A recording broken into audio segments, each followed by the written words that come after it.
ఇదిగోండి నేను తినేదైతే ఇవాళ స్పెషల్ అన్నమాట. నాకైతే స్పెషల్.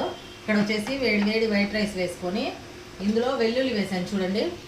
ఇక్కడ వచ్చేసి ఈ వెల్లుల్లి వంచేసి వేడి వేడి అన్నంలో పెట్టాను. ఇది ఉడికిపోయి బాగా మెత్తగా ఉంటుంది, చాలా మంచిది కూడా హెల్త్కి. ఇలా తింటే ఇదిగో నాకు ఏ చపాతీలు చికెన్లో వాటికంటే ఇదైతే చాలా ఇష్టము. ఇది మసాలా కారం కొద్ది రైస్లో వేసుకొని కొద్ది నెయ్యి వేసుకొని తింటే చాలా మంచిది, చాలా టేస్ట్ కూడా ఉంటుంది. మా ఇంట్లో ఎక్కువ కారం తినాలంటే అది నేనే. మా అమ్మ వాళ్ళ ఇంట్లో అయినా మా ఇంట్లో అయినా మా వారు కూడా తినలేరు నేను తిన్నంత కారం. ఇదిగోండి ఇలా తింటాం. మీలో ఎంతమందికి ఇష్టం కామెంట్ చేయండి. దాంతోపాటు ఒక లైక్ చేయండి. టేస్ట్ అయితే సూపర్గా ఉంటుంది. టేస్ట్ చూసి మీకు కూడా చెప్తాను. అందులో మసాలా కారం కాబట్టి ఇంకా టేస్ట్ ఉంటుంది గొడ్డు కారం కన్నా. ఇందులో వెల్లుల్లి నంజుకొని తింటే ఇంకా బాగుంటుంది.